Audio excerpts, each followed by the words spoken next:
Operation সিঁদুরের প্রায় ৩ সপ্তাহ পর মুখ খুলেছেন ভারতের প্রধানমন্ত্রী নরেন্দ্র মোদী। আর মুখ খুলেই পাকিস্তানের উদ্দেশ্যে বাক্যবাণ ছুড়েছেন ভারত সরকার প্রধান।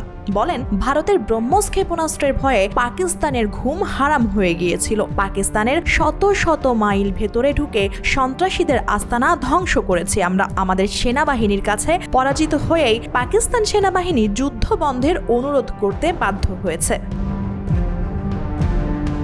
এদিকে মোদীর এমন বক্তব্য হাস্যরসের খোরাক জুগিয়েছে সমাজ পাতায়। কেউ কেউ মন্তব্য করছেন, ব্রহ্মসে তৃপ্ত মোদী কি ভুলে গেলেন রাফাল হারানোর ঘটনা? ভারত পাকিস্তান ক্ষণিকের যুদ্ধ নিয়ে এতদিন পর নরেন্দ্র মোদী যতই তৃপ্তির ঢেকুর তুলুক না কেন, আন্তর্জাতিক বিশ্বের চোখে এই যুদ্ধে কেউ হারেনি, কেউ জেতেনি। তবে পাকিস্তানের সফলতার গল্পই বিশ্ব মিডিয়ায় বেশি স্থান পেয়েছে, কেননা ভারতের অন্তত একটি রাফাল যুদ্ধ বিমান ধ্বংস করেছে পাকিস্তান। আর ভারতের সফলতার পাল্লায় এমন কোনো উল্লেখযোগ্য ঘটনাই নেই। তারপরও মোদীর এমন আত্মতৃপ্তির ঢেকুর বেশ হাস্যকর, এমন মন্তব্যই ভাসছে সমাজ মাধ্যমে। এই ঈদে জামা জুতো অ্যাক্সেসরিজের ডিসকাউন্ট। ভারতীয় সংবাদ মাধ্যম এনডিটিভির এক প্রতিবেদনে বলা হয়েছে, কানপুরে প্রায় 50,000 কোটি রুপির একটি প্রকল্পের উদ্বোধনকালে সেনাবাহিনীর প্রশংসা করে এসব কথা বলেন মোদী তার বক্তৃতায় অপারেশন সিঁদুরকে ভারতের সামরিক শক্তি প্রদর্শনের উদাহরণ হিসেবে তুলে ধরেন। তিনি এই অভিযানের সাফল্যের পেছনে সেনাবাহিনীর পাশাপাশি ব্রহ্মস ক্ষেপণাস্ত্রেরও প্রশংসা করেন। তিনি বলেন, এই ব্রহ্মস ক্ষেপণাস্ত্রের ভয়ে পাকিস্তানের ঘুম হারাম হয়ে গিয়েছিল। অপারেশন সিঁদুরের এতদিন পর মোদীর এমন মন্তব্যের কারণ হলো, আজারবাইজানের স্বাধীনতা দিবস উপলক্ষে আয়োজিত এক অনুষ্ঠানে গত 28 মে শাহবাজ শরীফ বলেন, ব্রহ্মস সহ ভারতের অন্য ক্ষেপণাস্ত্রগুলো আঘাত হানার ঠিক আগ মুহূর্তে পাকিস্তান পাল্টা হামলার পরিকল্পনা করেছিল, কিন্তু তার আগেই ভারতের হামলায় পাকিস্তানের সামরিক বাহিনী অপ্রস্তুত হয়ে পড়ে।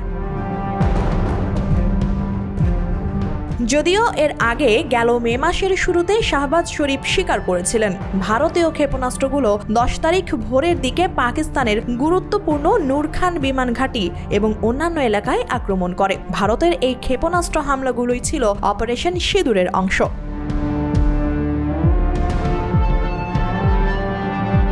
গেল এপ্রিলে পেহেলগামে হামলার জেরে 6 মে রাতে অপারেশন সিঁদুর নামে একটি অভিযান পরিচালনা করেছিল ভারত। পরদিন 7 মে রাতে ভারতের হামলার জবাবে ড্রোন আর ক্ষেপণাস্ত্র হামলা চালায় পাকিস্তান। ভারতের দাবি, এই অভিযানে তারা পাকিস্তান আর পাক অধ্যুষিত আজাদ কাশ্মীরের ভেতরে 9টি সন্ত্রাসী আস্তানা লক্ষ্য করে হামলা চালায়, যার মধ্যে লস্কর-ই-তায়েবার সদর দপ্তরও ছিল। ভারত পাকিস্তান সীমান্তের চলমান 4 দিনের সংঘাত যখন ভয়াবহ মোড় নিচ্ছিল, তখন আকস্মিকভাবে মার্কিন প্রেসিডেন্ট ডোনাল্ড ট্রাম্প 10 মে ঘোষণা দেন, পারমাণবিক শক্তিধর প্রতিবেশী 2 দেশ যুদ্ধবিরতিতে সম্মত হয়েছে। এই যুদ্ধবিরতির পর উভয় পক্ষের মধ্যে সংঘাত বন্ধ হয়।